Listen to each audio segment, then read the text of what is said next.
नमस्कार दोस्तों, अगर मैं आपको एक ऐसा इंसान ढूंढने को कहूँ जो एक ही समय पर एआई डेवलपर, आर्टिस्ट, साइंटिस्ट और इंजीनियर हो, तो क्या आप उसे ढूंढ पाएंगे? नहीं ना। मगर मैं आपको आज ऐसे ही इंसान से मिलवाने वाला हूँ। तो दोस्तों 500 साल पीछे चलते हैं, एक ऐसे व्यक्ति की कहानी जानने जिसे दुनिया आज भी लियोनार्डो दा विंची के नाम से जानती है। वो सिर्फ एक इंसान नहीं थे, वो एक सोच थे, एक ऐसी सोच जो अपने टाइम से कई सेंचुरीज आगे चल रही थी। वो कल को देख लेने वाले एक विजनरी व्यक्ति थे। आज हम आपको ले चल रहे हैं एक ऐसे सफर पर जहां कल्पना और विज्ञान का बेजोड़ संगम हुआ, जहां हर एक स्केच में छुपा था एक नया विचार, एक नई खोज, एक नए रहस्य जो आज भी हमारे लिए अनसुलझे हुए हैं। दोस्तों, सन 1452 में इटली के टुस्कैनी क्षेत्र के एक छोटे से गांव विंची में एक लड़का पैदा होता है जिसका नाम रखा जाता है लियोनार्डो। वो एक इलेजिटिमेट चाइल्ड था, मतलब नाजायज औलाद। इस वजह से ना तो उसे स्कूल जाने का पूरा अधिकार मिला और ना ही पिता की संपत्ति में हिस्सा मिला। लेकिन लियोनार्डो ने इस कमी को कभी अपनी कमजोरी नहीं बनने दिया। उसने प्रकृति को ही अपना स्कूल बना लिया। पेड़ों के पत्ते, बहती नदी का पानी, आसमान में उड़ता हुआ पंछी, ये सब कुछ उनके लिए एक क्लासरूम बन गए। उन्होंने नेचर को ही अपना स्कूल बना लिया। उनका दिमाग अजीब तरीके से काम करता था। वो प्रकृति को ध्यान से देखते, उसके पैटर्न्स को समझते, फिर उसी में कुछ नया ढूंढ लेते और सब कुछ अपने स्केचेस में उतार लेते थे। यही ऑब्जर्वेशन, लॉजिक और क्यूरियोसिटी का कॉम्बिनेशन उनके अंदर एक अनोखे जीनियस को जन्म देता था। दोस्तों, जब लियोनार्डो 14 साल के हुए तब उनके जीवन में एक नया मोड़ आया। उन्हें फ्लोरेंस के एक मशहूर आर्टिस्ट एंड्रिया डेल वेरेशियो के स्टूडियो में अप्रेंटिसशिप मिल गई। वहाँ सिर्फ पेंटिंग का काम नहीं होता था, वहाँ स्कल्पचर बनाना, मेटल का काम, इंजीनियरिंग सीखना, सब कुछ सिखाया जाता था। एक पेंटिंग थी, बैप्टिज्म ऑफ क्राइस्ट। उसमें लियोनार्डो को एक एंजल पेंट करने को कहा गया। लियोनार्डो ने उस एंजल के चेहरे को इतना तेजस्वी बनाया, इतना रियलिस्टिक, कि उसे देखकर वेरेशियो, जो उनके गुरु थे, वो चौंक गए। और ऐसा कहा जाता है उस दिन वेरेशियो ने अपना ब्रश हमेशा के लिए त्याग दिया। उन्होंने कहा, मेरा शिष्य मुझसे बहुत बेटर पेंट करता है, अब मेरा काम खत्म हुआ, अब मैं कभी पेंटिंग नहीं करूँगा। वो पल था जब एक स्टूडेंट ने अपने गुरु को ही पीछे छोड़ दिया था। दोस्तों, उसके बाद लियोनार्डो मिलान गए, जहां उन्होंने फ्रोजा रासवंश के लिए काम किया। वहां वो एक आर्टिस्ट, एक इंजीनियर, दोनों काम करने लगे। यहाँ पर उन्होंने एक ऐसा चित्र बनाया जो आज भी विज्ञान और कल्पना का प्रतीक माना जाता है। उसका नाम था विट्रूवियन मैन। ये एक आदमी का स्केच था जिसमें दिखाया गया था कि मानव शरीर भी कॉस्मोस की तरह जियोमेट्रिक होता है। उन्होंने मानव शरीर को एक परफेक्ट बैलेंस और प्रपोर्शन के साथ बना के दिखाया। ये चित्र केवल एक आर्ट पीस नहीं था, ये एक मास्टरपीस था जिसमें आर्ट, साइंस, फिलॉसफी एक साथ मिलते थे। ये चित्र आज भी हेल्थ, आर्किटेक्चर और डिजाइन के फील्ड में मास्टरपीस की तरह माना जाता है। दोस्तों, लियोनार्डो के अंदर एक कलाकार का दिमाग नहीं था, बल्कि एक साइंटिस्ट का जुनून भी था। और जब बात इंसान के शरीर को समझने की आई तो उन्होंने किसी किताब या किसी गुरु की मदद नहीं ली। उन्होंने खुद ही ह्यूमन बॉडी को डिसेक्ट कर करके देखा। उस समय के वहाँ के चर्च ने डिसेक्शन पर रोक लगा रखी थी, यानी लाशों को चीरकर पढ़ाई कर रोक लगा देना। पर लियोनार्डो ने इस नियम को नहीं माना। वो चुपके से रातों में हॉस्पिटल्स और ग्रेवयार्ड से लाशों को ले आते, उनका डिसेक्शन करते। उन्होंने 30 से भी ज़्यादा डेड बॉडीज को खोल के देखा, हर अंग, हर नस, हर मांसपेशियों को देखा और सब इतनी सफाई से स्केच किया कि आज भी मेडिकल साइंस उनकी डिटेलिंग को देखकर हैरान रह जाती है। वो सिर्फ बॉडी पार्ट्स ड्रॉ नहीं कर रहे थे, वो जिंदगी की डिज़ाइन को समझने की कोशिश कर रहे थे। उनका मानना था जब हम किसी चीज़ को ड्रॉ नहीं कर सकते तब तक हम उसे समझ नहीं सकते। उनके नोटबुक्स में फीटस के डेवलपमेंट से लेकर स्पाइनल कॉर्ड के मूवमेंट तक सब कुछ था। ये काम उन्होंने किसी अवार्ड के लिए नहीं किया, उन्होंने सिर्फ इसलिए किया क्योंकि उनको समझना था कि इंसान क्या है, ये कैसे काम करता है और उसके अंग अंदर किस तरह रिएक्ट करते हैं। दोस्तों, अगर लियोनार्डो की नोटबुक्स को आज की तरह पेटेंट करवाया जा सकता तो वो आज दुनिया के सबसे बड़े साइंटिस्ट और अमीर इंसान होते।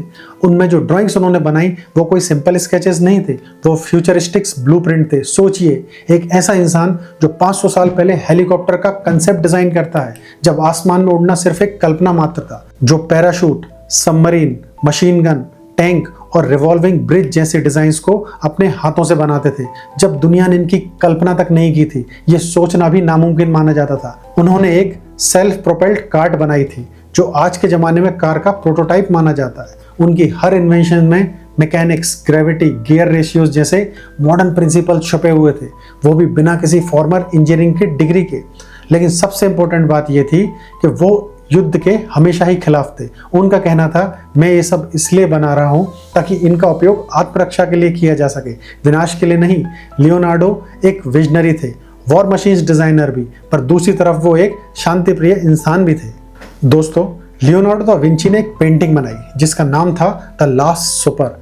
जब तक आप इस पेंटिंग को देखेंगे नहीं, आप समझ ही नहीं सकते कि लियोनार्डो ने इसमें क्या कमाल कर दिया था। ये एक ऐसी पेंटिंग है जो सिर्फ खाना दिखाते हुए नहीं बनाई गई थी, ये एक फिजियोलॉजिकल और इमोशनल ड्रामा थी। ये उस पल को कैप्चर करती है जब जीसस क्राइस्ट ने कहा था कि तुम में से कोई एक मुझे धोखा देगा, और इस वाक्य के बाद हर आदमी उस पेंटिंग में रिएक्शन अलग अलग देता है।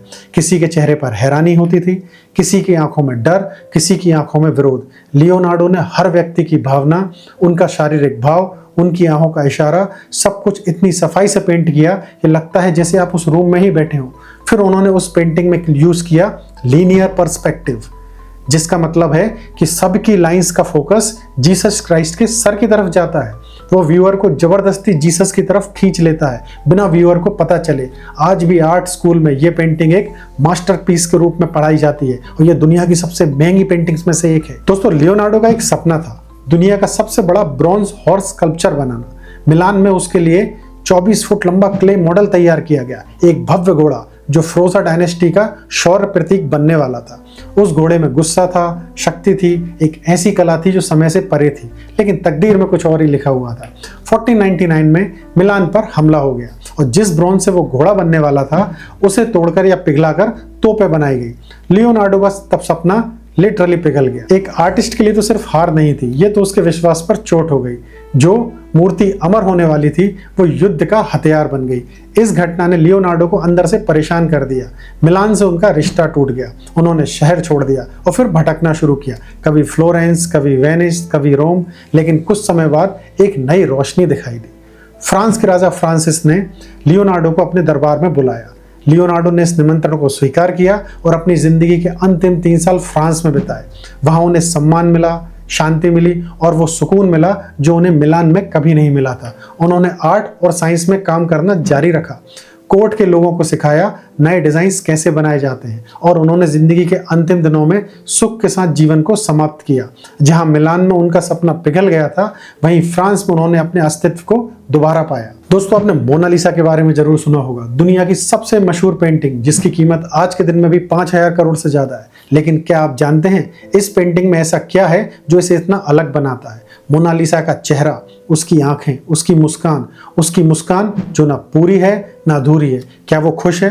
क्या वो उदास है? क्या वो आपको देख रही है? क्या आपके पार देख रही है? लियोनार्डो ने इस पेंटिंग में एक खास टेक्निक का यूज किया, जिसे बोलते थे फुमाटो।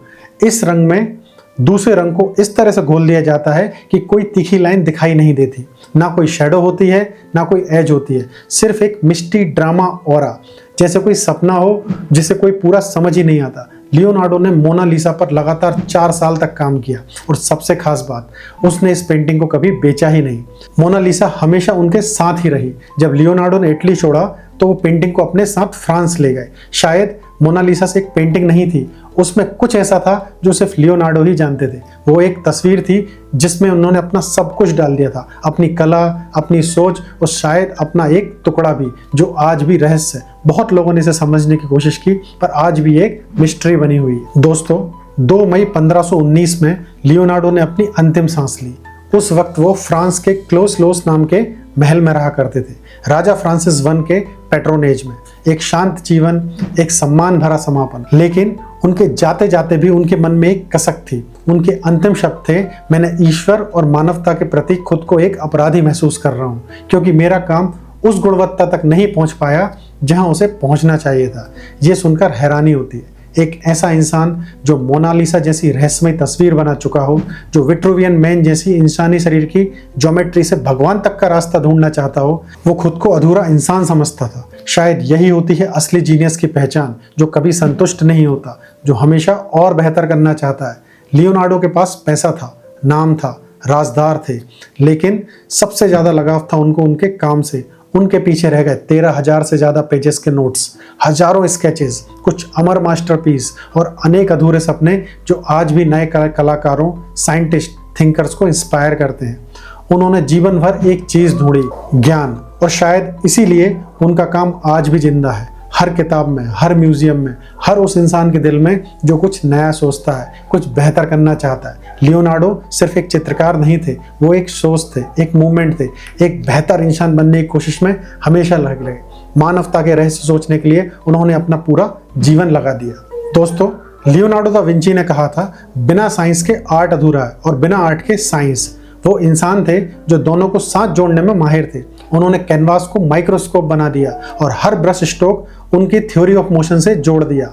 उन्होंने हमें सिखाया, सोचने से डरो मत, कल्पना करो, फिर उस कल्पना का स्केच बनाओ, मॉडल बनाओ या सपना बनाओ। तो आप ही बताइए, क्या आपको लगता है कि आज की दुनिया में ऐसा कोई जीनियस लियोनार्डो दा विंची के बराबरी कर सकता है? अगर हाँ, तो कमेंट सेक्शन में जरूर लिखिए। अगर आपको ये कहानी पसंद आई तो वीडियो को लाइक कीजिए, दोस्तों के साथ शेयर कीजिए और चैनल को सब्सक्राइब करना बिल्कुल मत भूलिए। अगली बार फिर मिलेंगे एक नए जीनियस, एक नए आइडिया और एक नए सफ़र के साथ। तब तक के लिए धन्यवाद। जय हिंद।